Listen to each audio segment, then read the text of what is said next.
আসসালামু আলাইকুম রহমতুল্লাহি ওবরকাতুহু।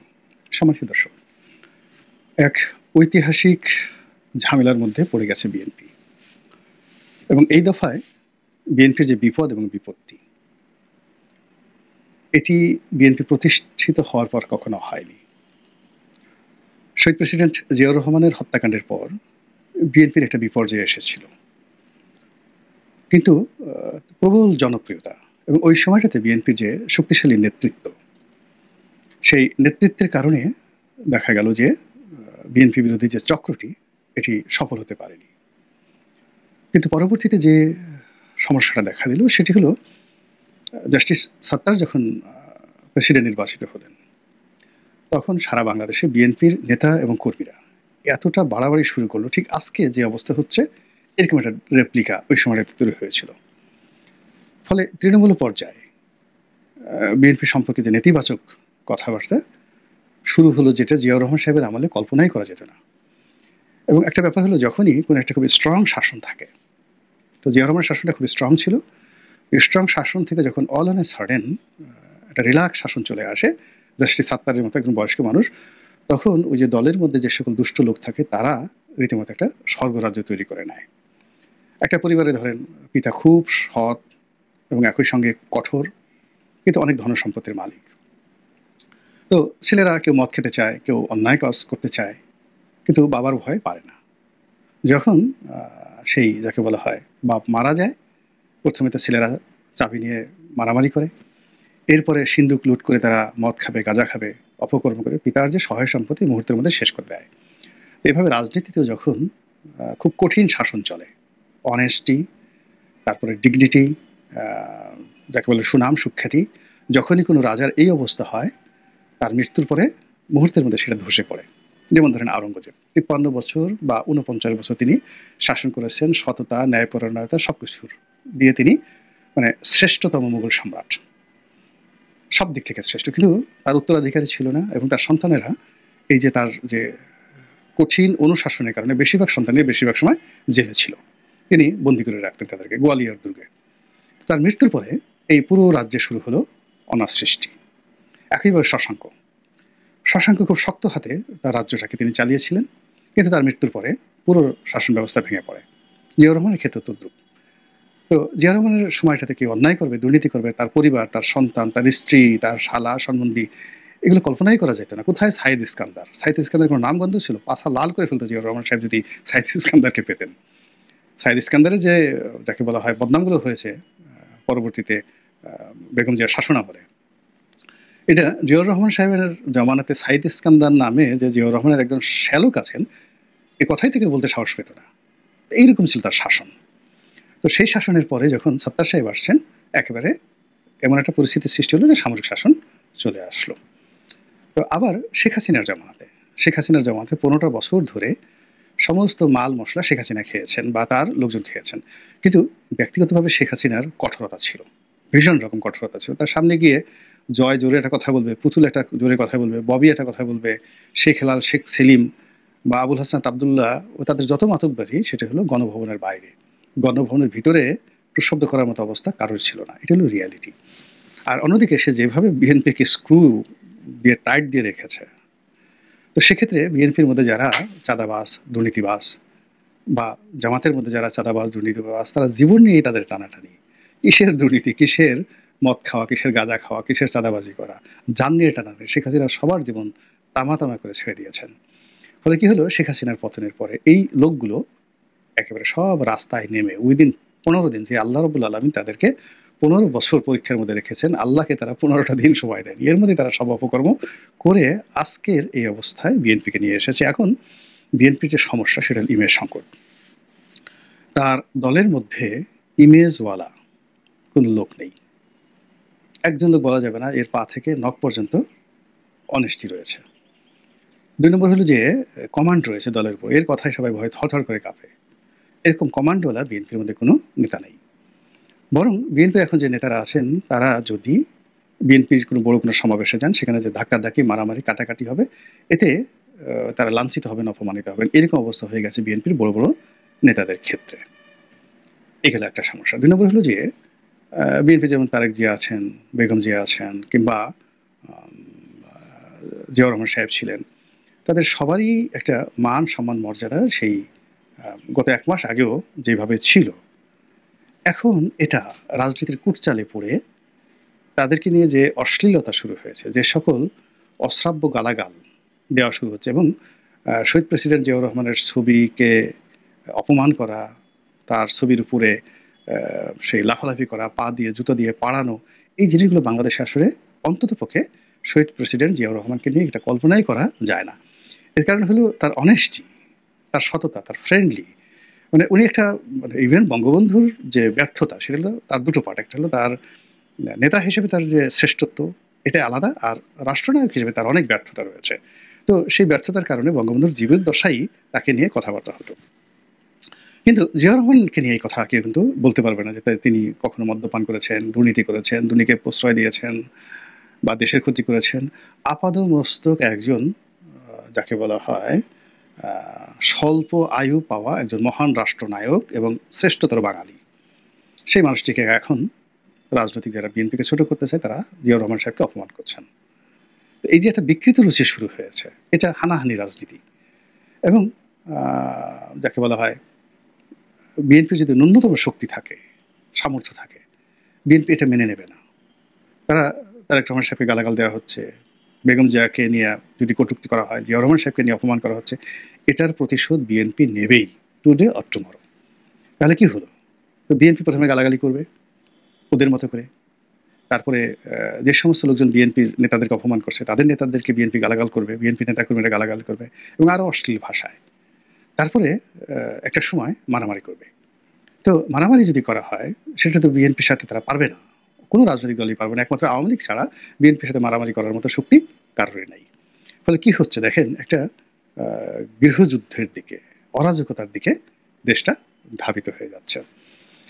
তো এই যে অবস্থা, এই অবস্থায় এখন বিএনপি রাজনীতির ময়দানে একা, সম্পূর্ণ একা, এবং গত কয়েক মাসে বিএনপির বিরুদ্ধে যে চক্রান্ত, সেই চক্রান্তর পেছনে ভারতীয় গোয়েন্দা সংস্থা র রয়েছে, মার্কিন গোয়েন্দা সংস্থা সিআইএ রয়েছে, মোসাদ রয়েছে, বাংলাদেশে যে সকল গোয়েন্দা সংস্থা রয়েছে তারা আছে, সে সকল গোয়েন্দা সংস্থার এজেন্ট আছে, টাকা আছে, আওয়ামী লীগ এই চক্রান্তের সঙ্গে আছে, আওয়ামী লীগের যে সকল ব্যবসায়ী রয়েছে তারা এই বিএনপিকে, যাকে বলা হয় নিঃসঙ্গ, বিএনপিকে একাকী করার জন্য পর্যাপ্ত বিনিয়োগ তারা করছে, এতে কোনো সন্দেহ নেই। ফলে কি হচ্ছে, তারেক রহমান সাহেবকে নিয়ে যে অশ্লীল স্লোগান হচ্ছে মাঠে ময়দানে, এবং সেই যে জুলাই বিপ্লবের মতো করে, আজকে আমি যখন ভিডিওটা করছি তখন দেখা গেল যে অনেক স্কুল কলেজের ছেলেরা মেয়েরা কিন্তু পরিমাণ অল্প, তারা কিন্তু রাস্তায় নেমে এসেছে। এটা পরিকল্পিত, বিএনপিকে একা করার, বিএনপিকে নিঃসঙ্গ করার এবং বিএনপিকে যাকে বলা হয় জনবিচ্ছিন্ন করার, ঘৃণিত একটি দলে পরিণত করার একটা মাস্টার প্ল্যান কিন্তু বাস্তবায়িত হয়ে যাচ্ছে। এবং এই বাস্তবায়নের প্রাথমিক যে শুরুটা, এটা হয়েছিল ধরুন এই আজ থেকে ৯-১০ মাস আগে, যখন বিএনপি তাদের যে লেভেল, সেই লেভেলের নিচে নেমে অনেকের সঙ্গে, অনেক ছোট ছোট রাজনৈতিক দলের সঙ্গে বন্ধুত্ব করার চেষ্টা করেছে। এখন বিএনপি আওয়ামী লীগের সঙ্গে প্রতিযোগিতা করেছে, আর আওয়ামী লীগের প্রতিযোগিতাকে মোকাবেলা করার জন্য তাদের সবচেয়ে বিশ্বস্ত বন্ধু ছিল জামাত। তো জামাত যে কোনো কারণে হোক বাংলাদেশের একটি বৃহত্তম দল, ৩ নম্বর হতে পারে, ৪ নম্বর হতে পারে, অর্থাৎ জাতীয় পার্টি, জামাত, বিএনপি, আওয়ামী লীগ, মূলত এই 4টি মেজর দল বাংলাদেশে আছে। তো সেখানে জাতীয় পার্টিকে নিয়ে আওয়ামী লীগ গ্রুপ করেছে, তার সঙ্গে সঙ্গে অন্যান্য ছোটো ছোটো রাজনৈতিক দল, কিন্তু ছোটো ছোটো রাজনৈতিক দল হলো আওয়ামী লীগের জোটে যারা ছিলেন সেখানে রাজনৈতিক নেতৃত্বের জায়গাতে এক একটা মানে মহিরুহু, যেমন রাশেদ খান মেনন, হাসানুল হক ইনু, মঈনুদ্দিন খান বাদল, তো ওনাদের মতো মানুষ আওয়ামী লীগের সঙ্গে ছিল, এদের রাজনৈতিক দল লাগে না। কিন্তু সেই তুলনায় যাকে বলা হয় বিএনপি, যাদেরকে বন্ধু হিসেবে নিচ্ছে, তাদের ওই ইমেজটা নেই। তারা একেবারে তরুণ, বয়সে অল্প, রাজনীতিতেও একেবারে নবীন, এবং সবচেয়ে বড় ব্যাপার হলো এদের বেশিরভাগই হলো ডিজিএফআইয়ের তৈরি করা ডবল এজেন্ট। মানে তারা রয়ের কাছ থেকে পয়সা নেয়, মোসাদের কাছ থেকে পয়সা নেয়, তারপরে তারা ডিজিএফআই থেকে পয়সা নেয়, এনএসআই থেকে পয়সা নেয়, আওয়ামী লীগের কাছ থেকে পয়সা নিয়ে তারা বিএনপির ঘরের খবরে, মানে ঘরের মধ্যে তারা ঢুকে যায়। এইরকম ডজন ডজন, কয়েক ডজন যাকে বলা হয় রাস্তার, যাকে বলা হয় সিট পার্টি যাদেরকে বলা হয়, যাদেরকে বেশি না 1000-5 টাকা দিলে 2-4 মানে 100টা গালি দেওয়ানো যায়, যাদেরকে 1000-10 টাকা দিলে আপনি যেকোনো লোকের বিরুদ্ধে মিছিল করানো যায়। তো এইরকম অসংখ্য পার্টির কবলে বিএনপি পড়ে যায়। এখন এই বুদ্ধি বিএনপিকে কে দিয়েছে আমি বলতে পারব না, কিন্তু আমি প্রথম থেকেই আমি ব্যক্তিগতভাবে বিএনপিকে নিষেধ করেছি যে এই কাজগুলো ঠিক না। বিএনপির আসলে মানে একা থাকা উচিত ছিল, আর বন্ধুত্ব যদি তাদের করতে হয় তাহলে জামাতের সাথে তাদের করা উচিত ছিল। কিন্তু কি কারণে যেন, সেটা দেশি চক্রান্ত হোক বিদেশি চক্রান্ত হোক, তারা জামাতের সঙ্গে সেই 2016 সন থেকে তাদের মধ্যে দূরত্ব তৈরি হতে থাকে। তো জামাত তো ঠান্ডা মাথার মানে দল, তারা যা কিছু করছে তলে তলে করছে, এবং কৌশলে তারাও ওই যে ডবল এজেন্ট, যারা যারা সিআইয়ের এজেন্ট, মোশাহেদের এজেন্ট, রয়ের এজেন্ট, আওয়ামী লীগের এজেন্ট, ডিজিএফআইয়ের এজেন্ট, এনএসআইয়ের এজেন্ট, ডিবির এজেন্ট, সবার এজেন্ট, এরা জামাতের এজেন্ট। জামাতের কাছে তারা পয়সা নিয়েছে, এবং সেই জামাতের এজেন্ট হয়ে কেউ হয়তো ছাত্র দলে ঢুকে গেছে, কেউ যুব দলে ঢুকে গেছে, কেউ আলাদা একটা পার্টি করে নাম দিয়েছে কুংকাং পার্টি। সেই কুংকাং পার্টি আবার বিএনপির সাথে সরাসরি তারেক রহমানের সাথে খাতির, এবং সেই কুংকাং পার্টির সাথে তারেক রহমানের এত খাতির যে কুংকাং পার্টির নেতার জন্মদিনেও তারেক রহমান সাহেব কেক পাঠান, এবং বিএনপির মন্ত্রী ছিল বা এমপি ছিল বা মন্ত্রী এমপি হবে এরকম সিনিয়র পর্যায়ের নেতা কেক হাতে করে নিয়ে সেই কুংকাং পার্টির অফিসে বা বাসায় তারেক রহমানের নির্দেশে উপস্থিত। এবং এই জিনিসগুলো পুরো রাজনীতির অঙ্গনে মানে ডবল ফ্রাস্ট্রেশন ছড়িয়ে পড়েছে। কুংকাং পার্টির যারা নেতা তারা মনে করেছে আমরা অনেক বড়, আমরা মির্জা ফখরুলের চেয়ে বড়, নসিদ মির্জা ফখরুলকে কেন আমার কাছে পাঠাবে বা আমাদের কাছে পাঠাবে। অথবা তারেক রহমান সাহেবের সাথে দেখা করার জন্য যেখানে লন্ডনে গিয়ে 1 মাস 1.5 মাস আমানুল্লাহ আমান বসে থাকেন, ফজলুল হক মিলনের মতো নেতা মাসের পর মাস চেষ্টা করে তারেক রহমান সাহেবের সাথে একটু কথা বলতে পারেন না। তারপরে শেষে দেখা গেল যে সেই শফিক রেহমান সাহেবের মতো মানুষ 3 মাস 4 মাস 6 মাস 1 বছর লন্ডনে থেকেও তারেক রহমান সাহেবের একটা সাক্ষাৎ পান না শফিক রেহমান। মাহমুদুর রহমান মান্নার মতো মানুষের সাথে তার কথা হয় না সরাসরি। তারপরে আমার দেশ সম্পাদক মাহমুদুর রহমান, তার মতো মানুষের সঙ্গে তারেক রহমান সাহেবের কখনো দেখা সাক্ষাৎ কথাবার্তা হয় না। কিন্তু কুংকাং পার্টির কোনো নেতা যদি লন্ডনে যায়, তারেক রহমান সাহেব ছাতি একটা হাতে নিয়ে তারপর শেষে একেবারে রাস্তায় নেমে আসেন, এবং রাস্তার পাশে আমাদের বাংলাদেশে যেমন ফুটপাতে চটপটির দোকান আছে, লন্ডনেও যারা থাকেন তারা জানেন যে এদেরকে এরকম ছোট ছোট পাব রয়েছে, ছোট দোকান, টং ঘরের মতো দোকান রয়েছে রাস্তার পাশে। ওখানে বিয়ার বিক্রি হয়, চটপটি বিক্রি হয়, মানে চটপটি বলে ওদের দেশে চটপটি নয়, বার্গার বিক্রি হয়, ফ্রেঞ্চ ফ্রাই বিক্রি হয়, হটডগ বিক্রি হয়, এগুলোকে পাব বলে, খুব জনপ্রিয় রাস্তার পাশে। তো এরকম বৃষ্টির মধ্যে ছাতি একটা হাতে নিয়ে তারেক রহমান সাহেব এরকম কুংকাং পার্টির নেতাদের সাথে কোনো রকম অ্যাপয়েন্টমেন্ট ছাড়া দাঁড়ায় গেছেন, ছবি তুলেছেন, সেই ছবি আবার ভাইরাল হয়েছে। তো বিএনপি যারা শীর্ষ নেতা রয়েছেন তারা ভয়ে অস্থির, ও মাই গড, যেখানে আমরা স্যার ডাকি, আমরা স্কাইপেতে যখন তার সাথে কথা বলি আমরা দাঁড়িয়ে যাই, দাঁড়িয়ে দাঁড়িয়ে তার সাথে কথা বলি, আমরা আমাদের নেতাকে এতটা সম্মান করি, আর এরকম কুংকাং পার্টির নেতা উংফুর এত ক্ষমতা যে সে গিয়ে এইভাবে মুহূর্তের মধ্যে সে লন্ডনে গিয়ে এই কাজগুলো করে, আমার নেতাকে ঘর থেকে বের করে নিয়ে আসে একদম রাস্তার পাশে ফুটপাতের দোকানে বসায় দেয়, তারপরে ছবি তুলে আবার বাংলাদেশ থেকে দিনে নাই রাতে নাই যখন ইচ্ছা তখন টেলিফোন করে ঘন্টার পর ঘন্টা কথা বলে। ফলে কি হলো, বিএনপির যে ইন্টারনাল পলিটিক্স, সেই ইন্টারনাল পলিটিক্স একটা ইমব্যালেন্স অবস্থা তৈরি হয়ে গেল। অনেক বড় বড় নেতা এরকম কুংকাং পার্টি নেতাদের পিছে পিছে ঘোরা শুরু করলো, তাদের পদটা যেন থাকে, পদবি যেন থাকে। ফলে কি হলো, কুংকাং পার্টিগুলো শক্তিশালী হয়ে গেল আর বিএনপি দুর্বল হয়ে গেল, নেতারা দুর্বল হয়ে গেল, আত্মবিশ্বাস হারিয়ে ফেললো। বড় বড় নেতা যারা আছে প্রায় সবারই ব্যাকবোন বলতে যা বোঝায় সেই ব্যাকবোন তাদের রইল না। সেই শঙ্খ ঘোষের সেই বিখ্যাত কবিতার মতো, যে রাতে খুঁজতেছি, মানে হঠাৎ করে দেখলাম আমার কবিতা, আমি মানে বাংলাদেশ প্রতিদিন এই কবিতাটা লিখেছি, যার মূল ভাষা হলো যে গভীর রাতে আমি ঘুম থেকে জেগে গেছি, কবি শঙ্খ ঘোষ বলেন, দেখি কে যেন হামাগুড়ি দিয়ে ঘরের মধ্যে ঘুরে বেড়াচ্ছে। তা আমি তাকে জিজ্ঞাসা করলাম যে কে তুমি, কি করছো? বলে আমি খুঁজতেছি, ঘরের মধ্যে কি খুঁজতেছি, আমার একটা জিনিস হারিয়ে গেছে। বলে কি হারিয়ে গেছে? বলে আমার মেরুদণ্ড হারিয়ে গেছে, সেটা আমি খুঁজতেছি। এবং শঙ্খ ঘোষ বলেন যে একটু পর আমি দেখলাম যে যারা হামাগুড়ি দিচ্ছে তারা একজন নয়, অনেকগুলো মানুষ, তারা সেই হামাগুড়ি দিয়ে নিজেদের মেরুদণ্ড খুঁজতেছে অন্ধকার ঘরের মধ্যে। তো বিএনপির যারা লোক, এই সময়টিতে বিএনপিকে যদি নেতৃত্ব দিতে হয় তাহলে মেরুদণ্ড লাগবে। কিন্তু কুংকাং পার্টির কবলে পড়ে এই গত 4-5 বছরে অনেক বড় বড় নেতা তাদের মেরুদণ্ড হারিয়ে ফেলেছেন। আর সেই মেরুদণ্ডহীন নেতারা এই যে ট্রাবল, এখন যে সমস্যা, এই সমস্যাগুলো মোকাবেলা করতে পারছেন না, ফলে বিএনপির সর্বনাশ হয়ে যাচ্ছে। বিএনপি যে মুহূর্তে সর্বনাশের মধ্যে পড়েছে, অমনি কুংকাং পার্টির যারা মানে প্রমোটার, যারা বিএনপির পেছনে তাদেরকে লেলিয়ে দিয়েছে, যাও বিএনপির দলে যাও, তারা সুতা তো তাদের হাতে, সুতা মোসাদের হাতে, সুতা রয়ের হাতে, তারা তো পুতুল, সুতা জামাতের হাতে, সুতা ডিজিএফআই এর হাতে, তারা টান দিয়েছে। আর এই সমস্ত ছোট ছোট কুংকাং পার্টি তারা চলে এসছে। চলে আসার পরে এখন বিএনপি দেখছে, হায় আল্লাহ, এ কি হলো, এখন আমাদের কি হবে? এবং তারা এসে যখন বিভিন্ন কথাবার্তা বলছে বিএনপির বিরুদ্ধে, বিএনপির মাথায় বিনা মেঘে বজ্রপাত। এবং এর ফলে কি হলো, যেমন 10টা কুংকাং পার্টি আছে, 5টা চলে আসছে, 5টার বাইরে আরও বাকি 4-5টা যারা আছে, তারাও খুব দ্রুত এখান থেকে চলে আসার চিন্তা ভাবনা করছে।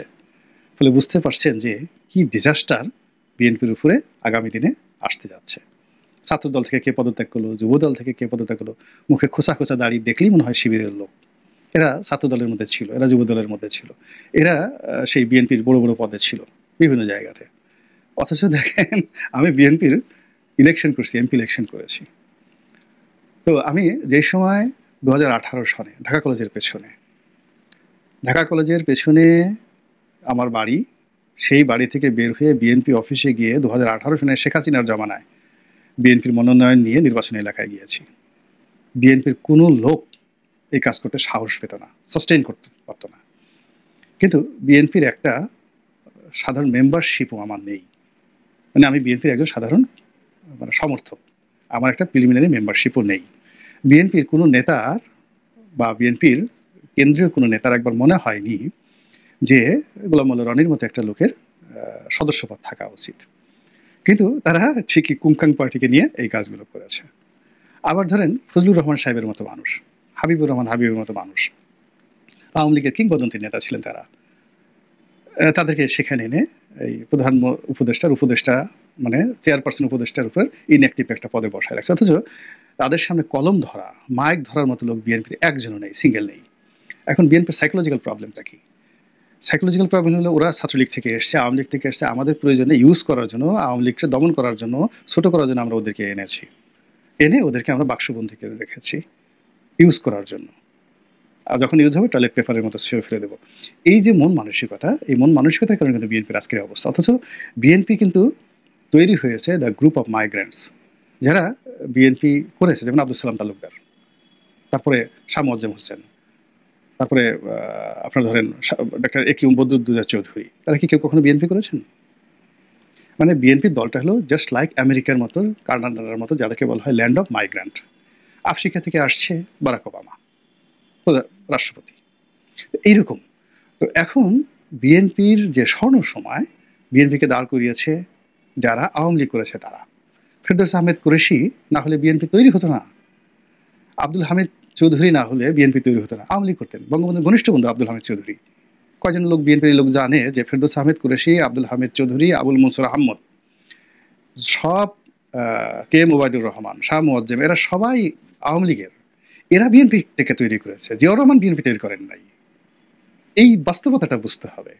তো সেই রকম যারা অন্য দল থেকে এসেছে তাদেরকে বিএনপি মনে করছে টয়লেট টিস্যু হিসেবে ব্যবহার করবে, তাদেরকে এইভাবে প্রয়োজন হলে তারা ছুঁড়ে ফেলে দেবে। ফলে কি হচ্ছে, এখন নিজেরাই যে বিপদের মধ্যে পড়েছে, এখান থেকে কিভাবে উদ্ধার হবে তারা, বলেন তো? এখন এই যে ইতিহাস, সেই ইতিহাসের কারণে কি হলো, তারা এখন নিঃসঙ্গ, বন্ধুহীন হয়ে পড়েছে। 1 2 নম্বর হলো যে এমন বিপদে তারা পড়েছে, এই বিপদে এখন তারা ওখান থেকে, তাদেরকে আমাদের বলা হয় যে কেউ যদি ডুবে যায়, একেবারে পল্লী মাটির মধ্যে যদি জাহাজ ডুবে যায়, ওই জাহাজকে আর উঠানো যায় না। বিএনপিকে কেউ যদি সাহায্য করতে চাইতো, এটা 2024 সনের নভেম্বর পর্যন্ত বিএনপিকে সাহায্য করা যেত, আমরা করতে পারতাম। কিন্তু এখন বিএনপিকে স্বয়ং প্রেসিডেন্ট জিয়াউর রহমানও যদি আসেন, এই মুহূর্তে বিএনপিকে সাহায্য করতে পারবেন না, বিএনপি ওই জায়গাতে পড়ে গেছে। 3 নম্বর হলো বিএনপি তার নিজের যারা একেবারে ছাত্রদলের, যারা যুবদলের, যারা একেবারে ডাই হার্টেড নেতা, বললাম না যে তাদের মেরুদণ্ড ভেঙে দেওয়া হয়েছে, প্রত্যেকটা লোকের মেরুদণ্ড ভেঙে দেওয়া হচ্ছে। এখন তারা মেরুদণ্ড খুঁজতেছে, শঙ্খ ঘোষের কবিতার মতো। এই মেরুদণ্ড যাদের জন্য ভেঙে দেওয়া হয়েছে, কুংকাং পার্টির জন্য, এখন সেই কুংকাং পার্টি নাই, মেরুদণ্ডও নাই, লোকও নাই। ফলে কিভাবে সাহায্য করবে বলেন? ফলে কি হচ্ছে, একটা অনির্ধারিত গন্তব্য, দুর্ভোগ এবং দুর্দশা। যেটা আওয়ামী লীগ জামানাতেও ছিল না, সেই দুর্ভোগ এবং দুর্দশা এই ডক্টর ইউনূসের জামানাতে বিএনপিকে গ্রাস করতে এসছে। আল্লাহ আমাদের সবাইকে হেদায়েত দান করুন এবং হেফাজত করুন। আসসালামু আলাইকুম ওয়া রাহমাতুল্লাহি ওয়া বারাকাতুহু।